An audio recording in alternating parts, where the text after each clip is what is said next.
huge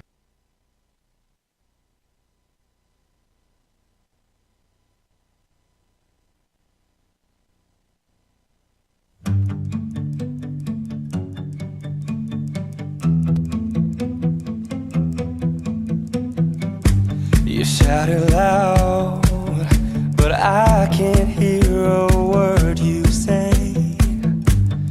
Talking loud, not saying much. I'm criticized, but all your bullets ricochet. Shoot me down, but I get up. I'm bulletproof, nothing to lose. Far away, far away. Ricochet, you take your aim. Far away, far away. You shoot me down, but I won't fall. I am titanium. You shoot me down, but I won't fall. I am titanium.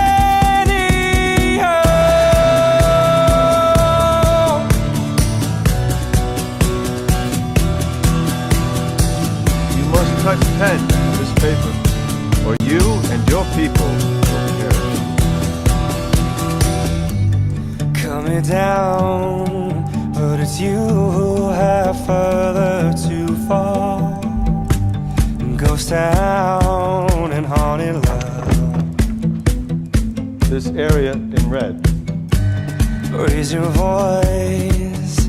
Sticks and stones may break my bones. Talking loud, not saying much. I'm bulletproof, nothing to lose. Far away, far away. Ricochet, you take your aim. Far away, far away. You shoot me down, but I won't fall. I am titanium. You shoot me down, but I won't fall. I am titanium.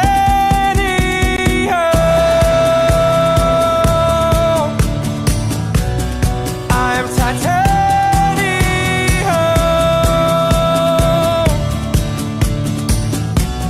I'm titanium. Stone heart, machine gun. Fired at the ones who run.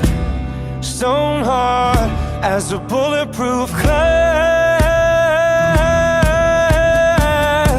I'm bulletproof, nothing to lose. Far away, far away. Ricochet, you take your aim. Far away, far away. You shoot me down, but I won't fall. I am titanium. You shoot me down, but I won't fall. I am titanium.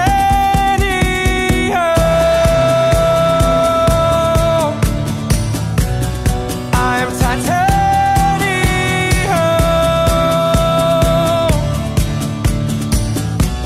I am titanium.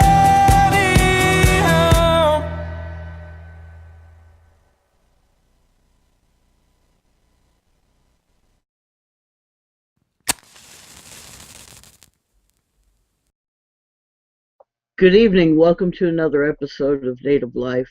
This is Patrick, and tonight we're going to be talking about the attempts by the U.S. government to force assimilate Native Americans.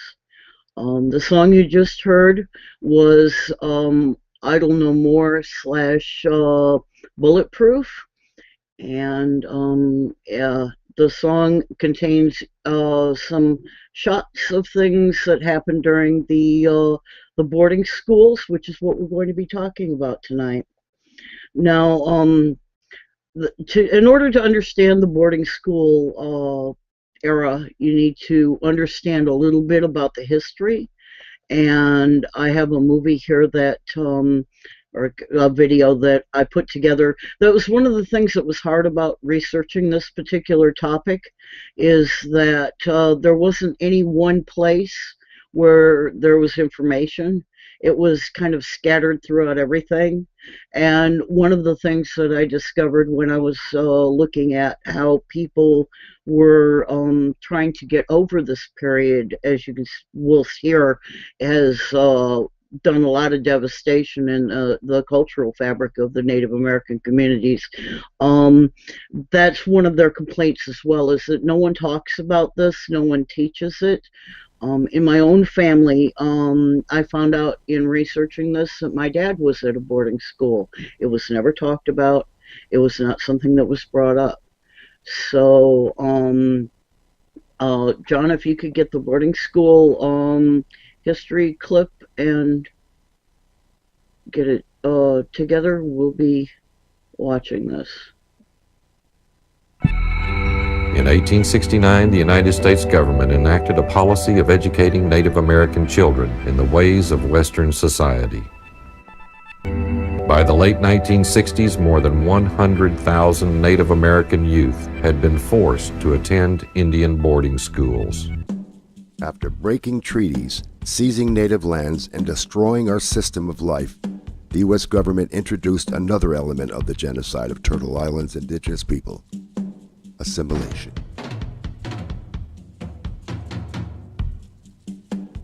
Kill the Indian, save the man.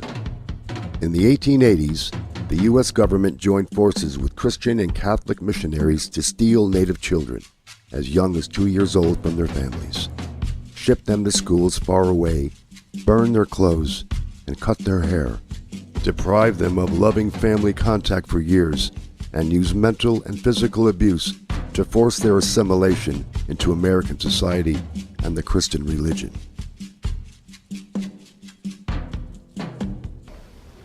So you have a policy shift that occurs in the mid-1880s from this policy of extermination to a policy of assimilating the residue of survivors. The 1890 census shows only about 250,000 American Indians surviving within the 48 contiguous states area of North America. It was felt that the overburden of white population could simply absorb, digest, if you will, this residue, and certain things that went into it. Probably two linchpins defined the whole. One was to protect the cultural integrity that remained among the adults in living the life. That's one wing of the assimilation policy. The other was to go after the children. And it's a theme which is very well grounded, has been practiced by the papacy. It said, give us the children to be raised in a certain way, they will be believers for life. Was utilized by the Anglo governments of both Canada and the United States and North America. The idea that you could take, and this was the stated objective, it was never completely realized, partly because it was too expensive and the taxpayers wouldn't ante up. But the idea was to take every American Indian child between the ages of 5 and 15 and process them through institutions remote from their families, from their communities, from their societies, from their traditions, geographically remote for this period of time. And the result would be, as articulated by an Army captain named Richard Henry Pratt, who was essentially the architect of the U.S. system and was emulated in Canada. The outcome, the goal, if achieved, would be the killing of the Indian, the saving of the man in each and every pupil. Now, you have to understand that by man, he meant human, and I think that's a very instructive formulation. He would have been a soundbite artist, I suppose, if he were around today. He was a very impactful individual in the approaches that he had developed to accomplish tasks here. But that formulation pretty much frames how he's going to go at it. To be Indian is a juxtaposition to being human. To be Indian, you cannot be human. to be human, you cannot be Indian. So whether the killing is figurative or literal, it is intended in literal terms as a form of death. That's what the script is to be. During the period 1880 roughly to 1980, now there's antecedents to this that run all the way back into the early 1700s and probably prior to that in individual cases. You've got institutions like Dartmouth and so forth that were started much earlier on. But in a systemic sense, we kick off at the end of the Grant Peace Policy, as it was called, roughly 1880. And we got things that run off the end of it. The last of the old line boarding schools, as they were called in the United States, the Phoenix Indian School, was not closed until 1990. The boarding school mentality is still here today. A forced education that's sometimes physical and emotionally hurting our kids is still here today. We talk about forced education. It's still forced today because we're literally telling, as you know, if you look at administrators, look at a parent and say, your child needs to come to school. You're pulling that child away from a family setting that we as Lakota say is the strongest point of a child, family. Because that child learns from the mom and dad, the grandparents, aunts and uncles of who they are as, identity. When you pull that child out and that child has no foundation, you have 100% chance that child you can change. How you want that child, you can build that child yourself. But that child is going to be affected because it's losing everything. It's losing the culture, the language, the history, even spirituality. In the high school department where I was teaching, they started speaking a lot of language in other classrooms. And those teachers were telling them that they can't do that. They can only do it in my classroom. And they said, well, this is our language. We're getting ready when we get into Mr. Laisbat's class and we're going to speak Lakotas. We're getting ourselves ready. And after a while, two of the teachers started removing the kids. Literally, like they were little elementary kids. They would put them out in the hallway so they wouldn't speak Lakota in their classroom.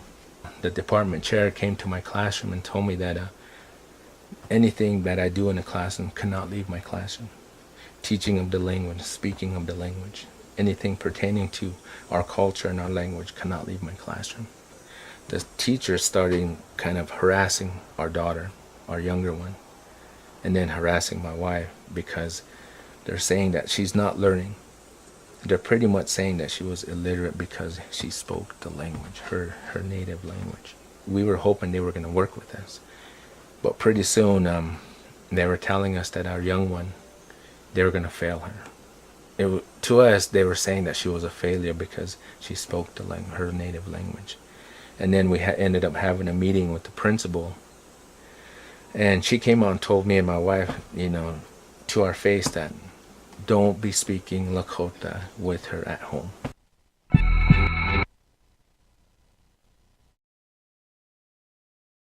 Okay, so not only did we have the government kidnapping children off the reservation to put into boarding schools, but the mentality, as you'll see in subsequent things that I'll be presenting, we still have that mentality that's pervasive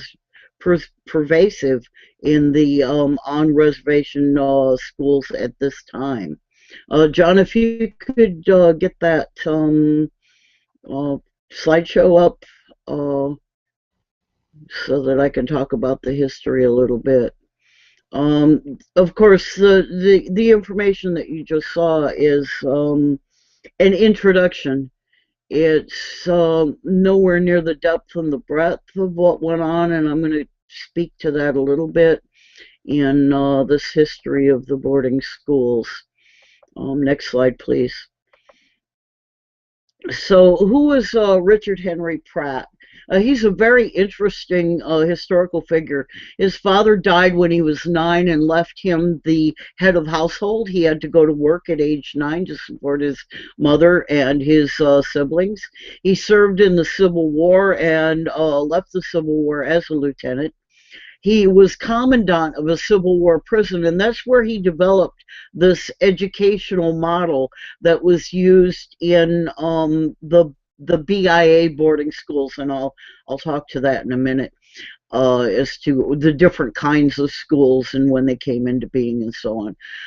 The established education model that he used was not only used on Native Americans, but also on African Americans, on Puerto Ricans, Mexicans, Latinos, basically anyone with brown skin, and I found it interesting, and Mormons.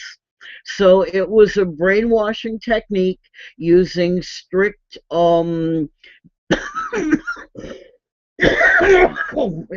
excuse me, strict discipline and hard work to and by talking strict, I'm talking physical discipline on children as young as 2 years old. And one size fit all for Mr. Pratt. Next slide, please. I've got a brief timeline here. So he starts this Carlisle school, which you may have heard of. There's been a couple of articles over the years in the New York Times about Carlisle. It's one of the ones that, if people know anything about boarding schools, they've heard of the Carlisle school. Then there were the Indian schools, and the Indian schools were located on the reservation. They were put into effect in 1884, and we had a bunch of kids in school. Then they had reservation schools, and the difference between an Indian school and a reservation school is the reservation schools were on the larger reservations, so they were a boarding school, but they weren't really far from the reservation. At Carlisle, there is no Indian reservation, okay? But there were some schools that were located on, like the Navajo Reservation, Lakota, Crow reservations, where the people were so scattered that the only way that the children were able to be educated was in a boarding type school situation. And I use the term education loosely. There were 77 reservation boarding schools still operating in 1894, and the government support for church-run Indian schools was completely withdrawn by 1900. By 1930, a lot of the schools were closed, but that is not necessarily when all of the schools were gone, because the reservation schools, the last one in Arizona, closed in 1980. So we're talking about 100 years of this education model, and again, very loosely here. And if you go to the next slide, the goals of the boarding school were not education. The children only received maybe 3 to 4 hours of instruction a day as far as education goes. They weren't taught English. They weren't taught math. They were basically, well, they were taught very rudimentary math, but nothing like you would expect that you would get in an educational situation in modern times. What they were taught was that their language was bad, that they were dirty. Their introduction to the school was basically either to be scrubbed down with lye soap or scrubbed down with kerosene, to have all their hair cut off. And to an Indian, when you cut your hair is when you're in deep mourning, and the shorter you cut it is the more close that person was to you. And so they took these children from their families. Their families had to give them up willingly. If they didn't, they wouldn't get any rations. So they'd identify these children by, when they come in to get the rations at the trading post. And when the kids got to be, of course, the first time when they first set it up, they just came in and took all the kids. But they identify, oh, you've got a 3-year-old or a 4-year-old. Oh, they're 5 years old. You got to either hand them over or no food. So the families, you know, and of course they'd let the kids come back from, if they survived the boarding school, they came back to the reservation when they were 15, without their language, without their culture. They weren't allowed to wear their Indian clothes. When they entered the school, their Indian clothes were taken from them, including their sacred objects, and they were burned. You were so far away from home, with especially the BIA residential boarding schools, that there was no way that you could run away and get home. And that's one of the reasons why they went to that model.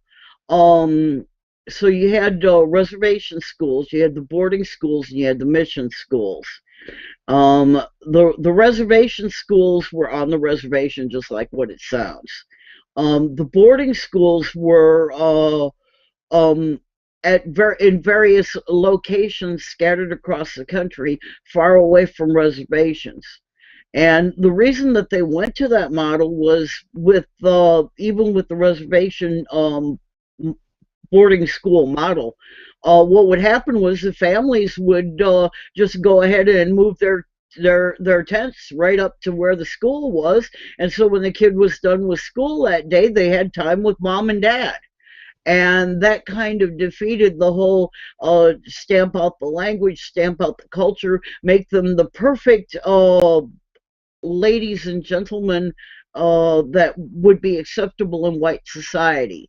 Teach them a trade. The boys were taught trades. They were taught like saddle making and things like that. And one of the guys that I saw an interview on, I didn't include it in this collection, but he said, you know, my father was trained in harness making, and then when he came home from school, everyone was driving cars.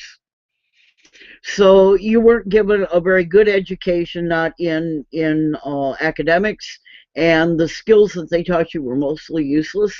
They trained all the girls to be domestics, and of course there wasn't a need for that. Not only that, but there was such prejudice in the dominant culture against natives, especially in the reservation areas, and is still today, that they'd come home with a skill, but there was no one that would hire them.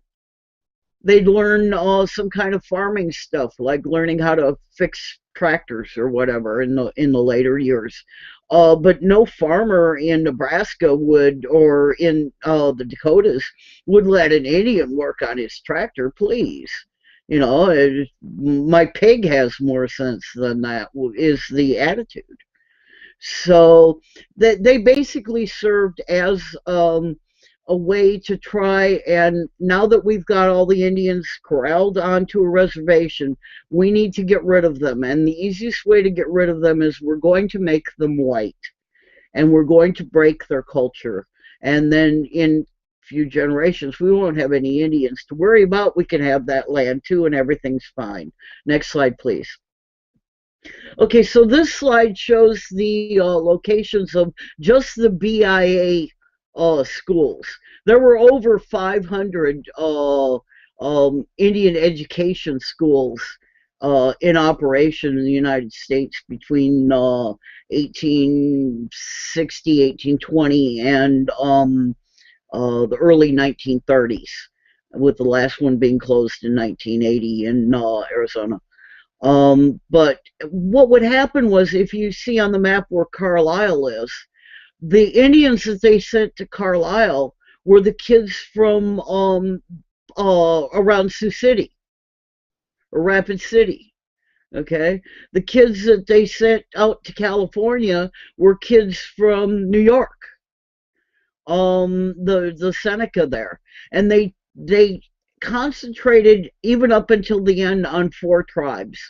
One of them was the Cree, one of them was the Seneca, one was the Lakota, and one was the Navajo. And they tried, and you know, I talked about this last week, and you may remember, about the code talkers and the fact that they used their language to basically help win World War I and World War II. And yet the United States tried so hard to stamp that language out. And it's just a measure of the resiliency of the native culture, and the sheer bloody-mindedness, if you will, that the languages have survived. Now, some of them haven't. Some of them have died. Some of them, there's maybe one fluent speaker or two fluent speakers left. But the language of the larger groups is the Salagi, the Cherokee in Oklahoma, the Diné, the Navajo in the Four Corners area of Utah, Arizona, New Mexico, and Colorado. The Ojibwa and Potawatomi and Odawa in Minnesota, Wisconsin, and Michigan. There were enough people and enough survived that the language continued to flourish. So that's more or less the history of what the boarding schools were, what their objects, what they were trying to accomplish. And I'm looking over here at the comments now to see what people might have said. Yes, indoctrination into the white European way, Celeste, is exactly right. And so let's see. A fellow Michigander there. Blackfoot, welcome. Let's see. Yeah, they did it basically, Celeste. Yes, it was brainwashing. They did everything that they could to remove and strip those children of their identity. They took away their names. They took away their language. They took away their culture. They did all sorts of atrocious things in order to be able to accomplish that. And so it was a very traumatic time in the Native American communities, especially given that, you either surrendered your children or you went to jail, or you surrendered your children or you didn't eat. Those were the two levers that they used on families. Now, this next piece is about the abuses that happened during the boarding school, and I really want to warn people, if you're an abuse survivor, if you've had to deal with as a child with physical abuse or mental abuse or sexual abuse, I really strongly am going to give you a warning. There are triggers in this, and you may not want to watch it. John, if you could roll that, please, I'd appreciate it. Imagine you were a child, taken from your home, your family, taken from everything you know. The first year that they came, they took every child over the age of 5 or 6 and chained them together, put them in a plane, flew them to Unaclate, and then to Anchorage. These kids were to be assimilated and Americanized, and they used brainwashing techniques. They were just considered bad people, bad children, but they weren't bad children, okay? They were placed there for so many different reasons, but not because of any kind of delinquency on their part. But that is not how they were treated. We went from washing up in the morning, and they marched us to the chow hall where we ate. Everything was routine, just like the military. One of the superintendents during the time that my mother was there actually came from correctional services. And so because that person came with that kind of a background in corrections and working in penitentiaries, that's exactly how he decided that Thomas Indian School would be operated. Children marched from here to there, just everything, had its place. I talked to some of the men who went there. I would say majority of them went into the military. Military life was easy for them. They knew how to do all the marching, they knew how to line up, they knew how to dress with their uniforms, everything being exact, making the bed in a military style. They knew all that before they went into the military. I was in A Division, my sister was in B Division. A whole lot of things that happened. things that I can remember, when I was 6 years old, this man chased Rosemary and I from Mohawk Park because they took us all on an outing when it was time to come home. This man called us into the gazebo, told Rosemary and I that he had something for us, and that's where he tried to molest us. And we ran. And even now I have nightmares of running. But my brother, he ran away after being here about 5 years. They never caught him. So he said that we were really bad and we were born of the devil. And if we told anybody what he was doing, they wouldn't believe us anyway. And that's so true, because when he did, I think he had penetrated me that time. And I was bleeding and I was sore. And I went and I told the nurse. And she asked me what happened, so I told her. And she gave me a strapping, a real good strapping. And she told me, don't you ever speak about him like that again. She said, he would never do anything like that to you. So there I was again, getting another licking. And like now when I think about all the things that happened, I said, you're damned if you did and damned if you didn't, no matter which way you got a licking. And it just wasn't, just wasn't right. And I remember this person telling me that any of the boys in his particular dormitory floor who were not circumcised yet at that point, without being told, were marched over to the infirmary, and if they weren't circumcised by then, they were circumcised, and if they didn't have their tonsils out by then, they had their tonsils removed. And I just couldn't imagine from his story how this could take place, number one. And number two, back in those times, in the late 40s and early 50s, they didn't have air conditioning like we had. And just the whole trauma of that personal invasion. We were always having a physical. And then, like I said, if you had a hangnail, you had to go see the doctor. And if you got caught sitting on the ground or holding hands with the boy, you had to go see the doctor. They were all the time checking to make sure that everybody was a virgin. So in the summertime when we went out to work, he would give us a physical. And then when we came back, we'd get the physical. I said, and you better come back with everything that you left. You know, he wanted to know if you had intercourse or not, you know. And, but everything, little thing, sexual, they were always checking on us, you know. Yeah, they had you scared. But one girl thought that you got pregnant just holding hands. There was a lot of sexual abuse. There were matrons and administrators and teachers that would frequent the boys' dorm at night. They would molest them either in their beds or they would take them to the bathrooms and molest them there. If you spoke your own language, they'd grab you by the ear or the collarbone, drag you in it.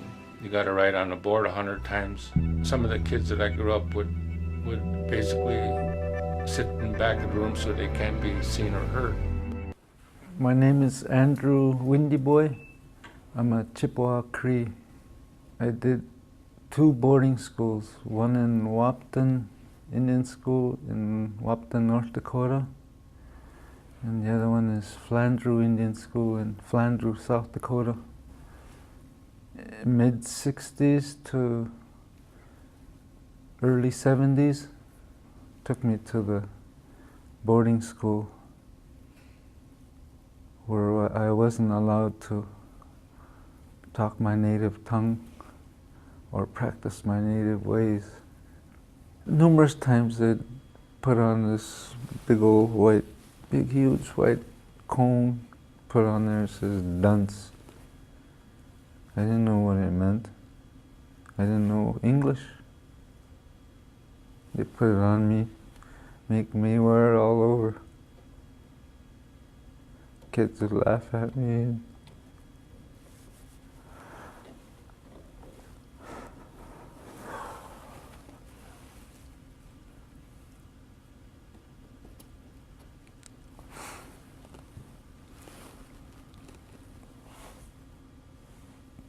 They took me away from all of that and punished me for talking that.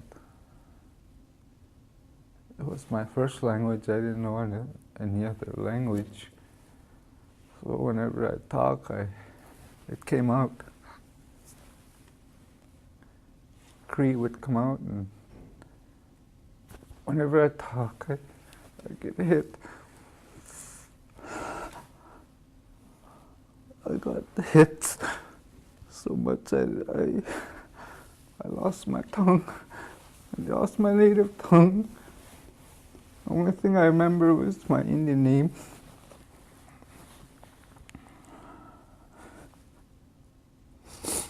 Which is Senukihu, means old man eagle. That's the only Cree I knew. They beat me. Every day, they beat me.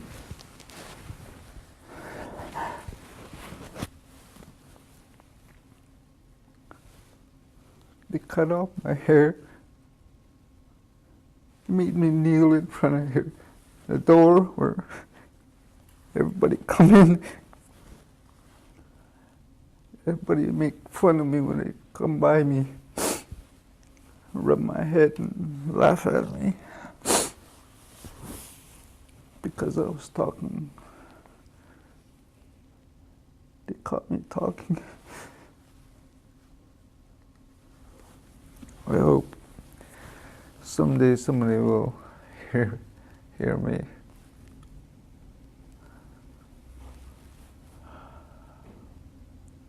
I hope nobody has to go through this. We have to have our own language.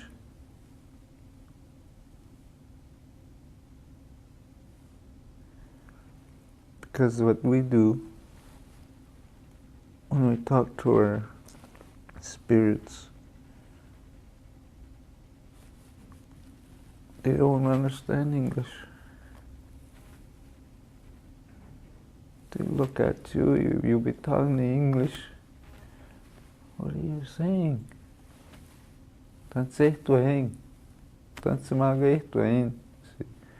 Nobody's saying that in Cree.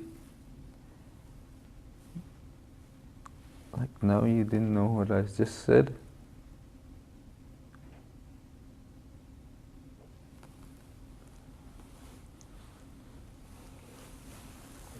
That was a hard time in my life.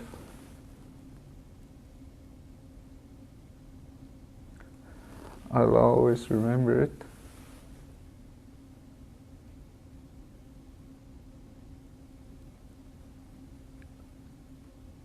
For that white man, it's a terrible shame for him to be treating people like this.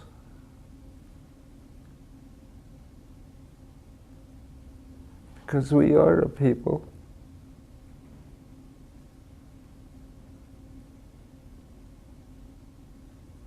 We just need to be accepted.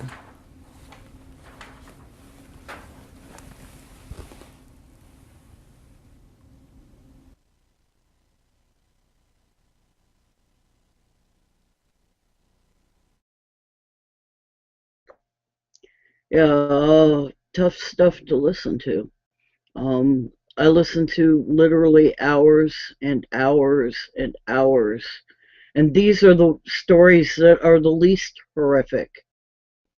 So you can imagine, if you're really interested in delving into this, into the survivor stories deeper, um, under further recommended information at the bottom of the screen here is the Wellbriety Journey to Forgiveness, and that's a video, and it contains a lot more information that I haven't gone into here for the sake of decency and my own sanity.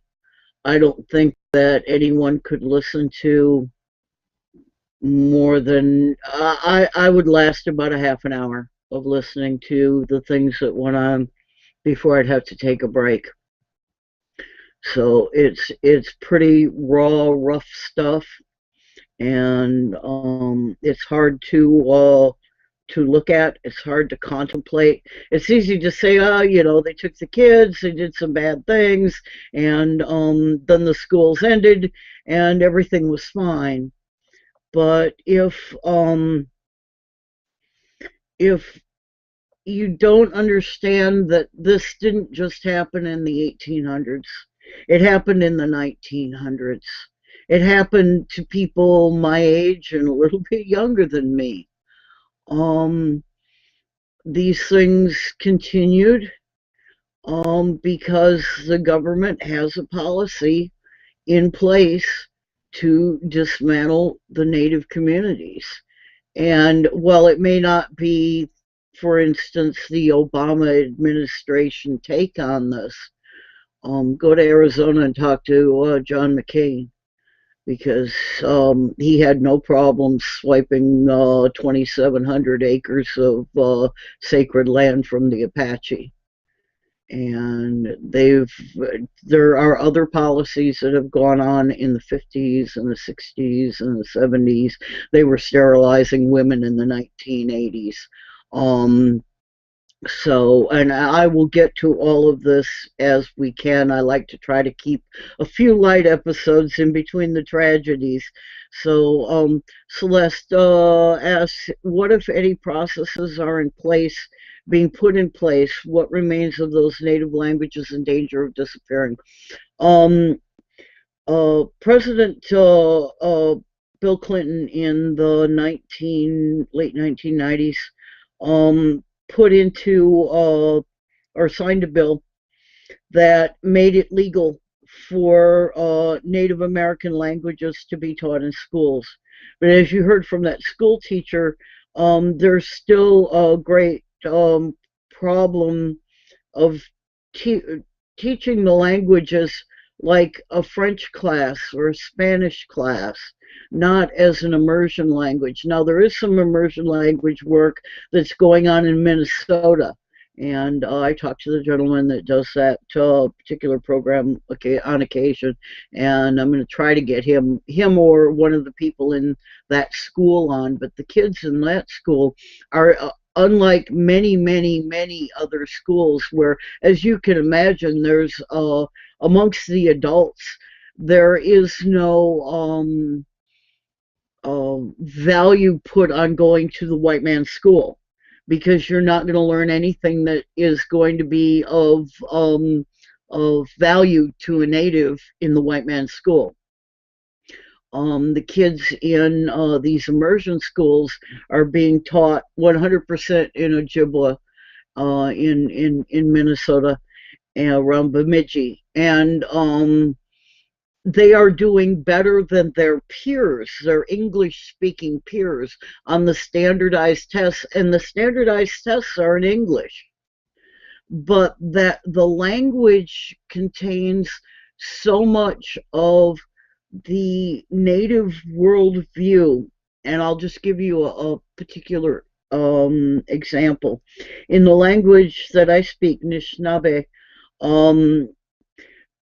how you conjugate a word and the various suffixes that you put on words and phrases.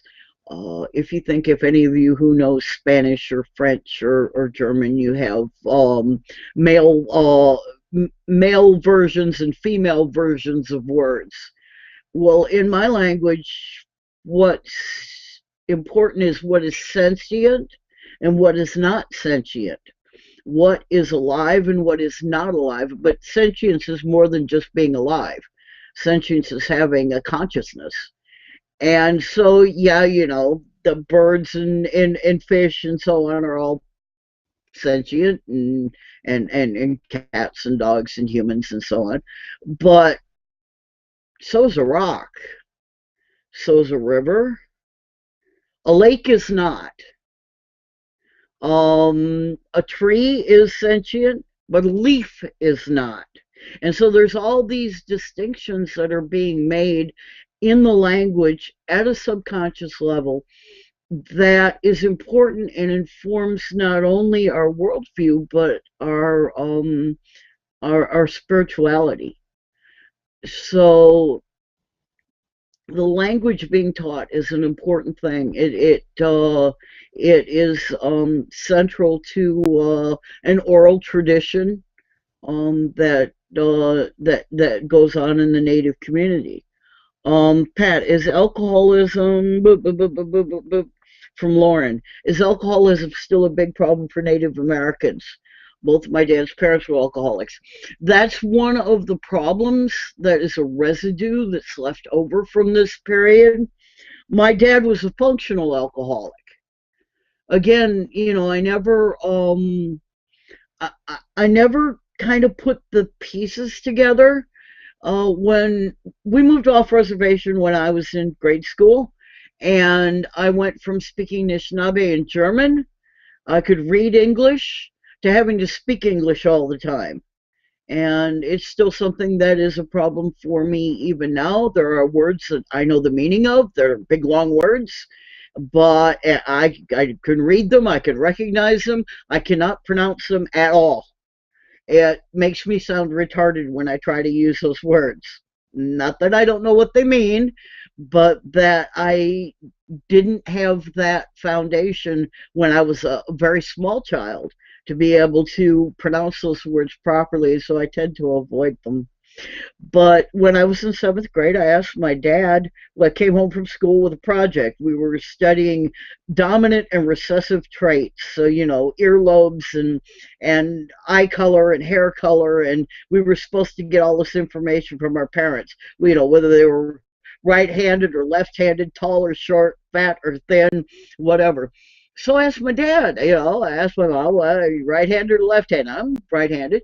I asked my dad, I said, are you right-handed or left-handed? He got kind of quiet. And he said, I can write with both. And I said, what? He said, I'm ambidextrous. I said, what's that? He goes, it means I can write with both hands.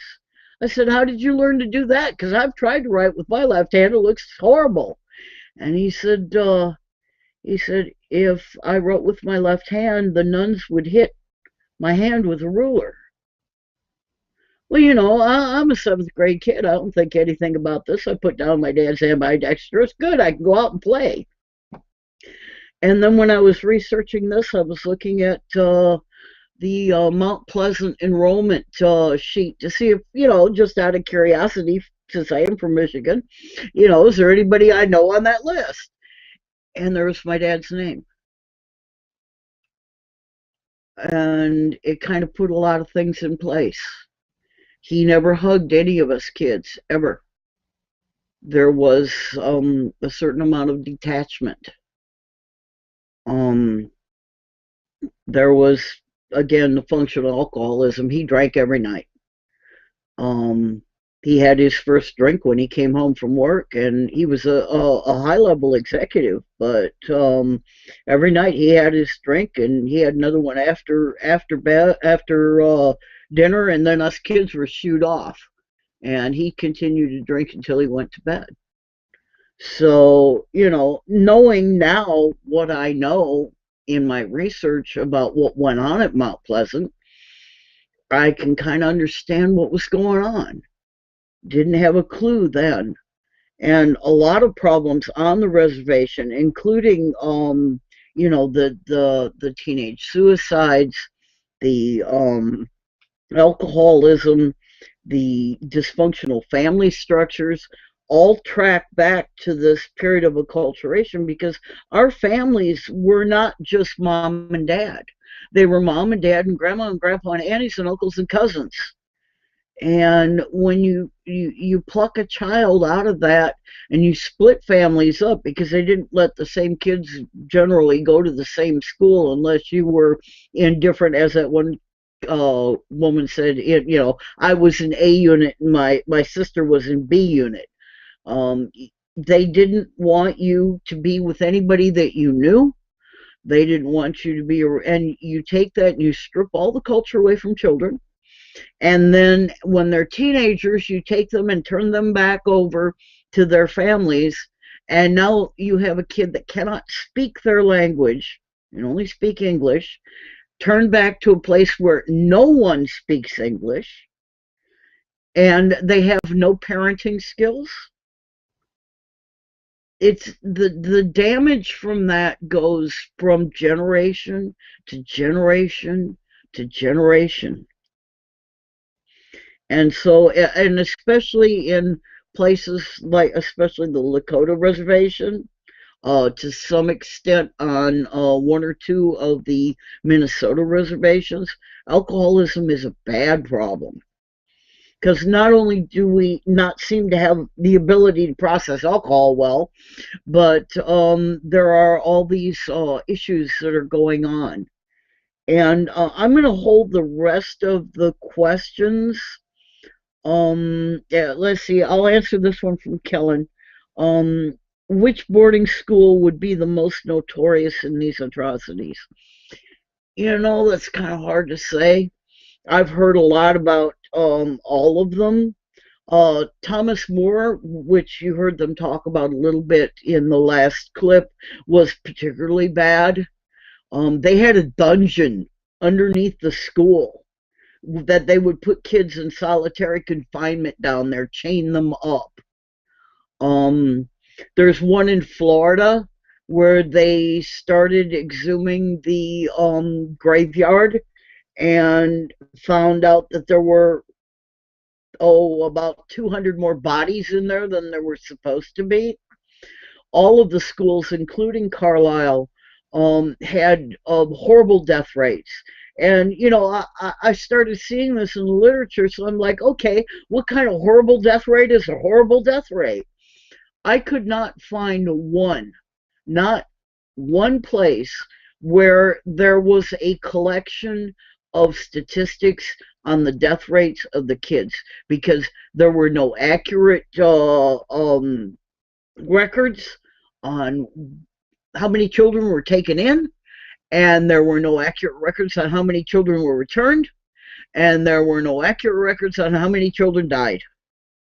And the information that was turned into the government by even by Pratt from Carlisle, if there were a couple of researchers that determined that they were going to answer this question before they just kind of threw their hands up and said, no, we can't even get there, had gone to the National Archives to look at the cards. They had a card on each student, and to determine who had died and who hadn't died and who had returned and so on. And the records were such a mess, and they didn't match at all with the reports that were being sent from Carlisle to the Bureau of Indian Affairs.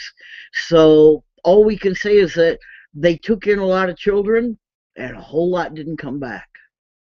And that's as far as it seems like the researchers are able to go at this time. And John, if you could get that next video clip ready to go. This one talks about some of the long-term effects of boarding school abuse, and some of these people are doing what's called a talking circle, and that's where they are actually talking about their trauma. It's found that you know, if you could talk about what is bothering you, a lot like PTSD, that and you forgive yourself and you forgive your parents, and you try to find some way to forgive these faceless institutions, that you can finally put this thing down and walk away from it. And so this last clip, it has to do with that. So again, if you are a survivor, you've been in these situations, there may be some things that are said or discussed here that might trouble you. And it's about 8 minutes long. And John, if you could go ahead and start that. She was trained to be a domestic. She learned the art of physical punishment. With the harsh punishment, you have a lot of domestic violence. When a child is constantly defending themselves from the rest of the world, they cannot grow emotionally because they're always defending themselves against whatever's coming at them. When I started going to school down there, it was a good thing because I got to hang around with the people I got to play with all day long. But then they try to teach us this stuff we don't know anything about. At the time, I knew the language pretty well. I grew up with Seneca language. I got my hands hit a lot for doing it, and I got to paddle a lot for doing it. But in second grade, Mrs. Cooley had us do a play, and we all had a great time with that play. And the play she chose was Little Black Sambo. And none of us really had been exposed to black people before, you know, so we didn't know any difference, you know, so we put on the Little Black Sambo play. And when she picked the cast, she told us this too. She picked the person in the room that was of the darkest skin to play Sambo. And we all had our part. So it was a very, I guess, subtle way to begin that whole teaching about racism, you know, and who is and who isn't, and the way we feel about people that are different than ourselves. So, and it kind of got, you know, built in at a really young age. When I began to search out why I did the things that I did, then I begin to understand what my father went through. I can remember my mother kind of ran our household like an institution. We had our daily chores, weekly chores posted to the refrigerator each week. We had to make our beds like in military style. That's exactly how she taught us. Everything was just prim and proper to the ironing, all of that. But it was almost in the same structure that she learned and she adopted in the only way that she knew how as a resident of a boarding school. Have we passed some of that on to our children? Yes, I think so. Is there going to be a point in time where our children's children will begin to move away from some of that? I think so, because I think in part of the healing that our families and our communities are going through and actually looking at some of this impact and being able to talk about it in a good and healthy way and to understand and to reflect, not in a negative way, helps us just to move beyond that and to try and get back a lot that we lost. So I'm just here today to look for that healing. I'm not looking for anything else. And I am looking to forgive. I forgave my mother, but I wanna forget Thomas Indian School, because I know in my heart that my mother did the best she could by me. You know, she wasn't to blame. She had an institution that was her parent. Nobody said anything.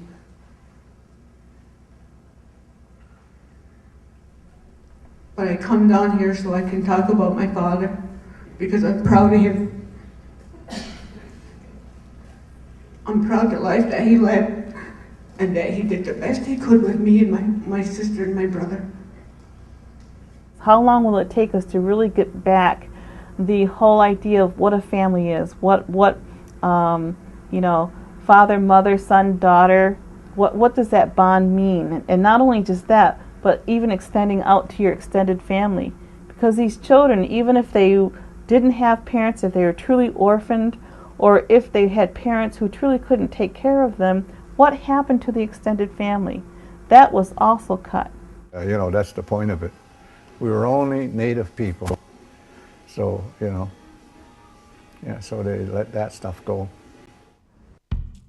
Portrayed as a universally accepted standard of excellence, the Western educational system continues the cultural genocide of Lakota people by forced indoctrination into American culture, social institutions, values, customs, and language. I believe in knowledge, but I don't believe in white man's education. I could count the times I cried on one hand. I said, I just came down from the hill. I said, I never cried so hard. I know what it's like to cry.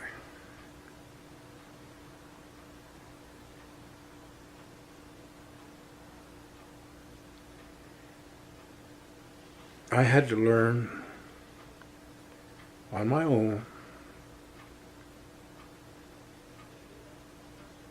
about our way of life.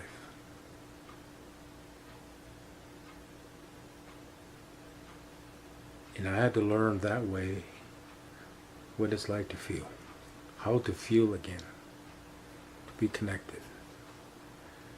Because I was a cold SOB. I was raised in a boarding school. The boarding school mentality is still here today. A forced education that's sometimes physical and emotionally hurting our kids is still here today. Today, the foster care system perpetuates the policy of assimilation through government-sanctioned kidnappings. A generation of children is once again losing its connection to its culture. This time it's through state-run foster care. We suffer irreparable emotional trauma as the government steals our children because of cultural bias, retribution, and financial incentives. 90% of our children are placed in non-Lakota homes or group care where our culture is lost. So it would take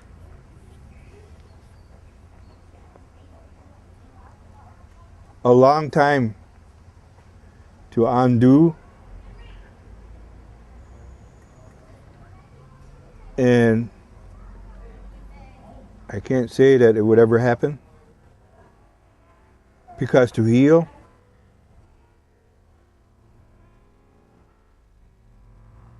the apology from the government that allowed this to happen, I would say would never apologize.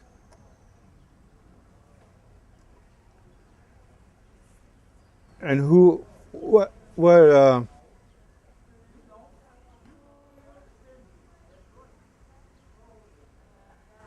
good would a hollow apology be? That's how I look at it. For an apology would have to be sincere. And how could it be sincere if it came from a guy that never went through that experience? Or was the one behind it? It was before their time that it started. So how could they be apologetic towards what they did to us?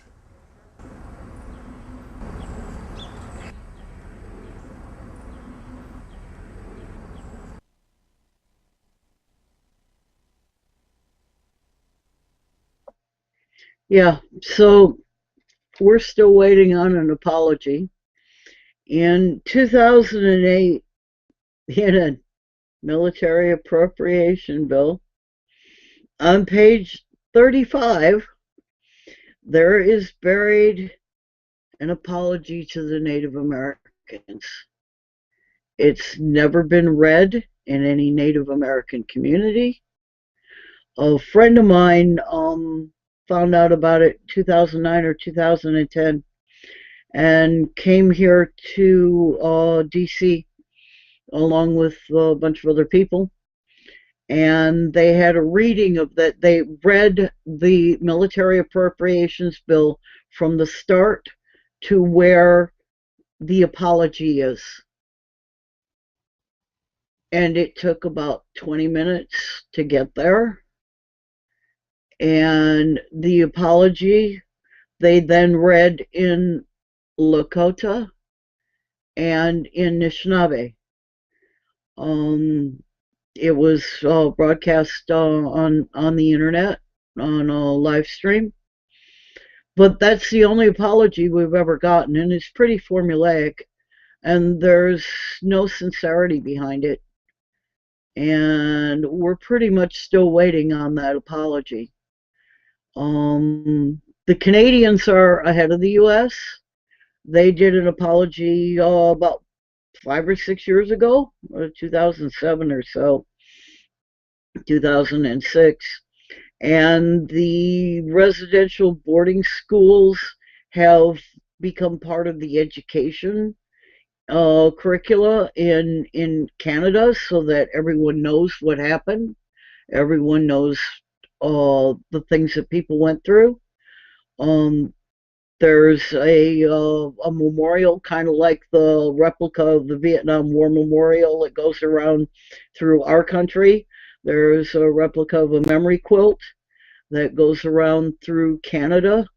and is set up in every town, and it's making its way to the West Coast. I believe it's in Saskatchewan now, so that people can come and learn about it and see it and pay the respects. These things haven't happened here. I don't know if they ever will happen. There's stuff that's still going on here that, makes me highly doubtful that it will happen.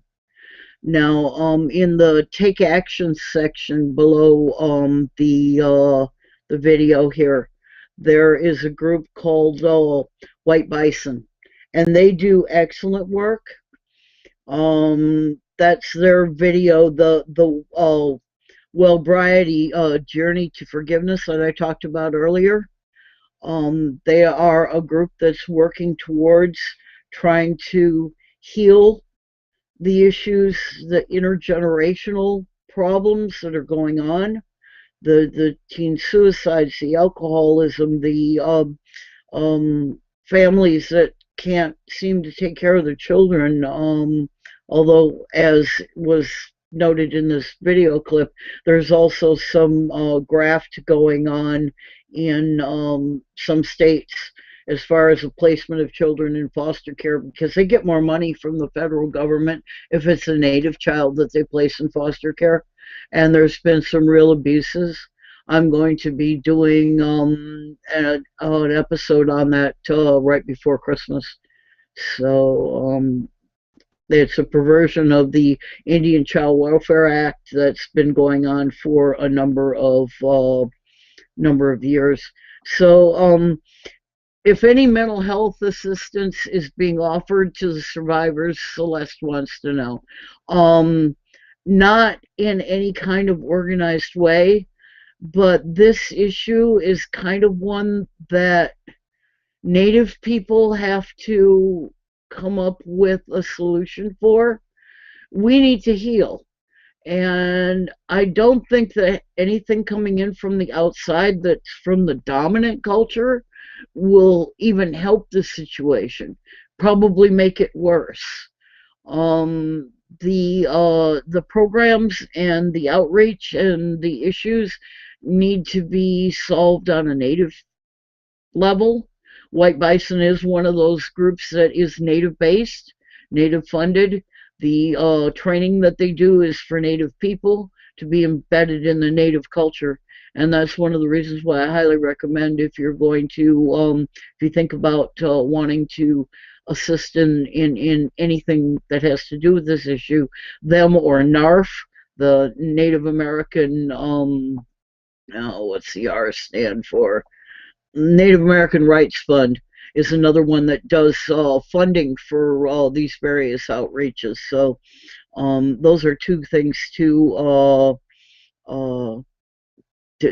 get involved with. Grandma Christine, weren't they just looking for and finding children's bodies buried near one of those schools in Canada just a year or so ago? Yes, as a matter of fact, they found there was a guy who had a farm, and they found 3 bodies buried in his manure shed. The native schools would rent out the children to local farmers as cheap labor. So, if 1 or 2 of them didn't come back, oh well, one less mouth to feed. And that was pretty much that sounds callous and cynical, but that was pretty much the attitude that, we're just trying to get these Indians turned into white people anyway, and if they aren't going to turn into white people, well, we'll just, if a few of them go missing, it's no big deal. We don't really care. And so, that was one of those things. So are there any other questions or comments? Yeah, Celeste, it's past time for reparations. The problem with reparations is that well, the money's nice. Having America live up to its Title VI in Article 6 in the Constitution, that treaties are the law of the land. There are, there's 300 treaties, 400 treaties, and they've all been broken, every last one of them. If we could start working on that, that would be nice. Not taking any more of our land would be nice. The things that non-natives can do to be supportive, obviously, is, legislation that comes up. We need to get hold of our Congress critters and yell at them, make sure that they understand that there's ways that need to be voted and ways that should not be voted. Oak Flat is a good example of that. There's in the links below is a link to a web page that has all of the Facebook addresses for everyone that's on the committee, where the House bill for saving Oak Flat is right now stuck in committee. If it doesn't come out of committee before this Congress convenes, then it will die and we'll have to start all over again. And of course, the longer that this goes on, the more likely that Rio Tinto will just go ahead and start up their operations, and then it'll be a moot point because there won't be anything left to save. Bernie Sanders has a bill in the Senate that has also been remanded to committee. By next episode, I will have the information up for that, so you can start contacting the people in that committee and telling them you need to move that bill to the floor. It needs to go to a vote. For the folks who have been contacting their local Congress people, to let them know that that there's a Senate bill or a House. Computer screen just went dark, so hang on, because I obviously have timed it out. There we go. I'm back. The the Senate bill, or the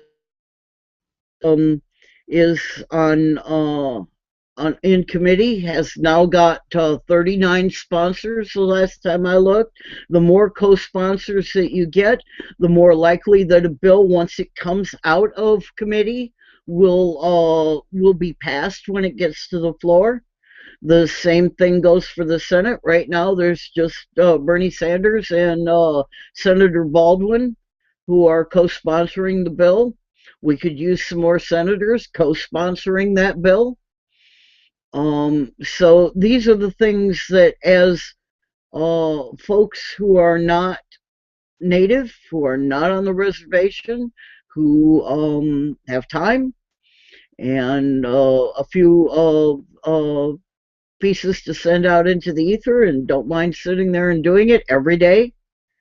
There's phone numbers you can call if you're not inclined to send email or to post on Facebook, and just do it every day. Tell them, I want you, this is something that needs to be done. And we come across these, I mean, obviously when I talk about the foster care system, this is something that's happening at a state level. And, we need to get people at the state level to address these issues. There's a problem in native communities, and yes, there's a problem in native families, and now you kind of know why there is problem in native communities and native families. But the problem is not going to get solved by replicating the problem and snatching kids out of their communities and sticking them somewhere where they're the foreigner and made to feel like they're somewhat less than what they should be. So, at any rate, I think that pretty much is everything that I have to say for this evening.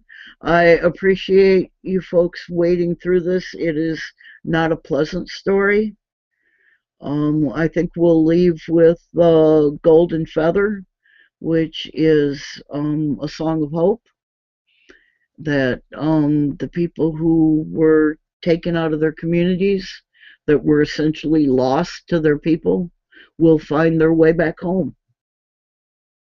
And next week we'll talk about Thanksgiving, which will be interesting. Yes. Just want to let everybody know about 1 p.m. Eastern tomorrow, coverage of Bernie's speech on democratic socialism, which is going to be a pretty big thing. So I just wanted to throw that in there. Already.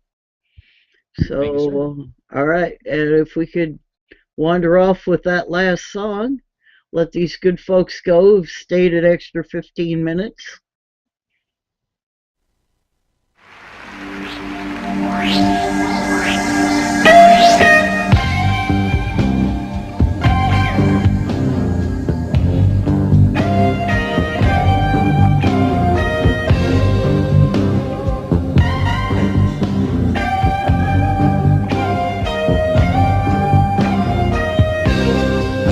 I'll go on back to Shenandoah. She said that she meet me by the fork in the road. And I jumpstart my one-eyed Ford. I'm heading for the powwow. I follow the red path leads to you. I gave my love golden baby. I gave my love a heart of stone.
huge